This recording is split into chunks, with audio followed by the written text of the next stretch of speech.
রসুলের এইভাবে কুদরতের অপারেশন হয়েছে কয়বার? চারবার। এটাকেও অস্বীকার করার মৌলবী বাইরে গেছে। কই যাবে? ফেতনা ফেতনা ফেতনা এত পরিমাণ, ইসলাম ধর্মটার মধ্যে এত ফেতনা যার কোনো সীমানা নেই। তো বলতেছিলাম নবীজির কাছে কোরআন আসছে কত বছর পর? তো নবী কিন্তু আগের থেকে আল্লাহ তৈরি করছেন, এত দেরিতে দিলেন কেন? এক। দ্বিতীয়, নবীজি এই 40 বছর কি করছেন? বাইতুল্লাহ, নবীজির কাছে কোরআন আসছে, নবীর বয়স কত ছিল যখন কোরআন নাজিল শুরু? 40 না, 40-এর পরে। আচ্ছা, নবী কি 40-এর মধ্যে কোনো বুদ্ধি ছিল না? ছিল। নবী তো তুলনাহীন, তারা আগের থেকেই তো আল্লাহ তৈরি করছেন, পাওয়ার দিছেন ফাঁকে ফাঁকে কুদরতি অপারেশনের দ্বারা, যেটাকে সিনা সাক বলে, সাক্কে সাদার কুদরতি অপারেশন। নবীজি বলেন, জিব্রাইল আমিন আসছেন, বাইতুল্লাহর পাশে আমাকে চিৎভাবে শোয়াইছেন, বুকটাকে চিরলেন, ভেতর থেকে কলব বের করলেন, কলবটাকে বের করে স্বর্ণের পেয়ালায় রাখলেন, ঝমঝমের পানি দিয়ে ধুইলেন, আবার ভিতরে ঢুকাইলেন, বুকটার দুই দিক থেকে হালকা চাপ দিলেন, আগের মতো হয়ে গেল, সেলাই লাগলো না, রক্ত গেল না, ব্যথা পেলাম না। এইভাবে কুদরতের অপারেশন হয়েছে কয়বার? 4 বার। চুলের এইভাবে কুদরতের অপারেশন হয়েছে কয়বার? 4 বার। এটাকেও অস্বীকার করার মৌলবী বাইরে গেছে। কই যাবে?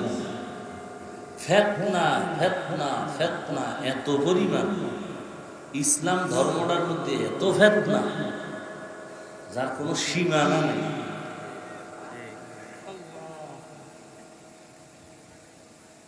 একটা টুপি নিয়ে দলাদলি, সালাম দিলেও নেয় না, নিজেও দেয়, বিষয় কি কাজ করলে ব্যাস, টুপির কারণে আমি আলাদা হয়ে গেছি। হায় হায়। তো বলতেছিলাম নবীজির কাছে কোরআন আসছে কত বছর পর? তো নবী কিন্তু আগের থেকে আল্লাহ তৈরি করছেন, এত দেরিতে দিলেন কেন? এক।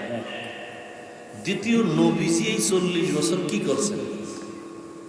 নামাজের দাওয়াত দেয় না, রোজার কথা বলে না, কালেমার কথা বলে না, যাকাতের কথা বলে না, তো করলেন কি? খুব খেয়াল করবেন, নবীজি এই দীর্ঘ 40 বছর বাইতুল্লাহর একটু দূরে হেরা পাহাড়,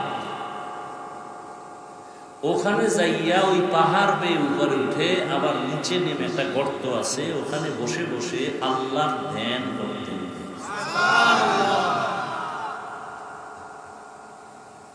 এর নাম মুজাহাদা, এর নাম মুরাকাবা, সাধনা করতেন। কয় বছর? ওলামায়ে কেরাম ভুল হইলে ধরাই দেন তো একজন, পরে কিছু কইেন না, সাবধান। কেমন ধ্যানে পাগল নবী, মাসকে মাস ওখানে আছে, যায় না, বের হয় না। আম্মাজান খাদিজা রাদিয়াল্লাহু আনহা, মহিলা মানুষ, পাথরওয়ালা পথ পাড়াইয়া, রাস্তা নেই, এখন তো রাস্তা আছে, সেই হেরা পাহাড় উঠার কি আছে? সিঁড়ি। এখন আগে তো কিচ্ছু ছিল না, উপরে দোকান আছে, পানীয় জিনিস আছে, শরবত আছে, তখন তো কিছুই ছিল না। এই মহিলা খাদিজা সেই পাহাড় বে বে বে বে বে বে সেই উপরে নবীজির কাছে যাইয়া নাস্তা দিতেন। এখন ওলামায়ে কেরামদের কাছে আমার প্রশ্ন, সাধারণ মানুষের কাছে আমার,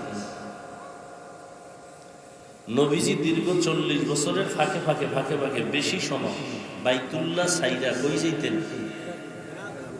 বলেন, কি করতেন? বলেন, এবার জবাব দেন। ওলামায়ে কেরাম যারা জানেন তারা জবাব দিবেন, যারা জানেন না চুপ করে থাকবেন। বাইতুল্লাহর দাম বেশি না হেরা পাহাড়ের দাম বেশি? যারা পারেন না চুপ থাকবেন, যারা পারেন তারা জবাব দিন। দাম কি হেরা পাহাড়ের বেশি না বাইতুল্লাহ?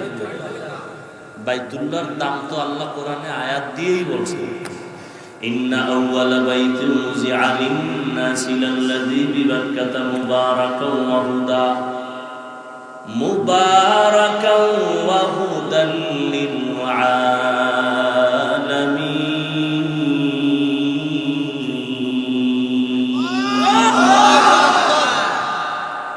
জমিন আল্লাহ বানায় একটা ঘর বানাইছেন, জমিনটা বানাইয়েই একটা ঘর। পৃথিবী নামক গ্রহের মধ্যে আল্লাহ প্রথম একটা ঘর বানাইলেন মক্কা নগরীর মধ্যে। ওই ঘরের নাম বাইতুল্লাহ। আর কিছু আল্লাহ বানান না, প্রথম একটা ঘর বানাইলেন হেদায়েতের ঘর, ইবাদতের ঘর। এই ঘরটার দাম কত? আল্লাহ এই ঘরের কসম খেয়ে বলেন, লাকাদ ওয়াত-তিনি ওয়াজ-যাইতুনি ওয়া তুরি সিনিনা ওয়া হাযাল বালাদিল, নিরাপদ নগরী মক্কার কসম। এটা এমন একটা জায়গা, শান্তির জায়গা। পৃথিবীতে যত সুন্দর সুন্দর মসজিদ আছে সব মসজিদ কার ঘর? কিন্তু বাইতুল মুকাররম ঢাকা জাতীয় মসজিদ, ওদিকে যদি কেউ তাকায় থাকে কোনো সওয়াব নাই। খুব খেয়াল করেন, আপনাদের এই দেশে যত সুন্দর মসজিদ আছে, এই মসজিদের দিকে তাকাইলে কোনো কি নাই? সওয়াব নাই। কিন্তু বাইতুল্লাহ এমন একটা ঘর, যতক্ষণ শুধু চুপচাপ তাকায় তাকায় দেখবে, ততক্ষণ শুধু সওয়াব লেখা হবে। এত দামি ঘর। যেই বাইতুল্লাহর আঙ্গিনায় 1 রাকাত নামাজ পড়লে 1 লক্ষ রাকাত নামাজের সওয়াব। যেই সওয়াব প্রথম কিবলা বাইতুল মাকদিসের মধ্যেও, নবীজির মসজিদেও নাই। 1 লাখ সওয়াব কি নবীর মসজিদে আছে? বাইতুল মাকদিসে আছে? নাই। একমাত্র মসজিদ মক্কাতুল মুকাররমা, বাইতুল্লাহ। বলে না অনেক দাম না?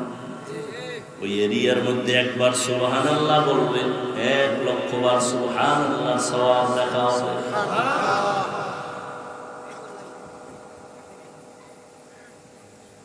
তাহলে এখন বুঝছেননি বাইতুল্লাহর দাম বেশি না হেরা পাহাড়ের দাম বেশি? এবারও বুঝেন না আপনারা? কি বুঝেন নাই? এতক্ষণ বাইতুল্লাহর মর্যাদার বয়ান করার পরেও কি বুঝেন নাই হেরা পাহাড় দামি না বাইতুল্লাহ? এইবার কথা, মূল প্রশ্ন, বাইতুল্লাহ তো এত দামি যার কোনো তুলনা। সেই বাইতুল্লাহ ছেড়ে আমার রাসূল হেরা পাহাড়ে গিয়া সময় কাটালেন কেন? এলো প্রশ্ন। বুঝেন, এত দাম এই বাইতুল্লাহ।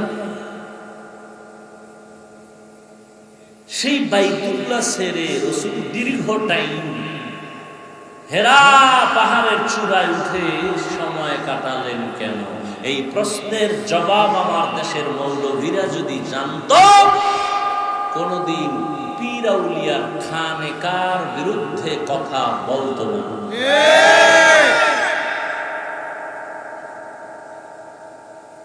প্রশ্নটা বুঝেন।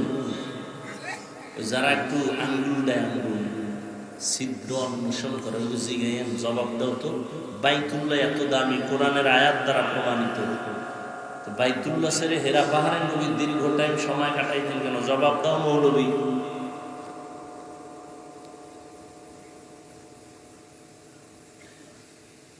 হ্যাঁ,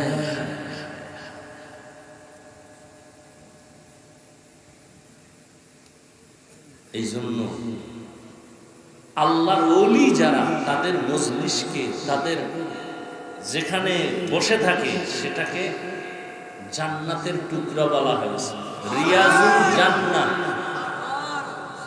নবীজির হাদিস আছে, ও সাহাবায়ে কেরাম, তোমরা যখন হাঁটো কোনো জায়গা দিয়া, তখন জান্নাতি বাগান পাইলে বইও, আর বইয়া জান্নাতের ফল খাইও। সাহাবায়ে কেরাম বলছে, রিয়াজুল জান্নাত কি? জান্নাতের বাগান কি? আল্লাহর যেখানে গুণগান করা হয়, জিকির করা হয়, ওই মজলিস গুলো আহলে হক উলামাদের মজলিস, এটি বেহেশতের বাগান। আর ওখানে বৈশা ফল খাইও। ফল কি?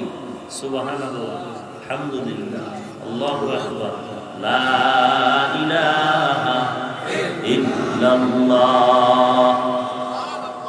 তাহলে খাঁটি আল্লাহওয়ালা, ভণ্ড না। এগো খানকার মধ্যে বিড়ি টানে, গাঞ্জা খায়, হ্যাঁ কি জবাব দেয় না। জিকির চলে, তেলাওয়াত চলে, তাহাজ্জুদ চলে, নামাজ চলে, নামাজের ট্রেডিং চলে, ঠিক নেই?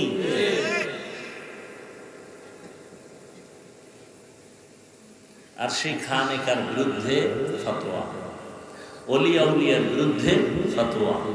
আল্লাহ হিদায়াত দান করুন।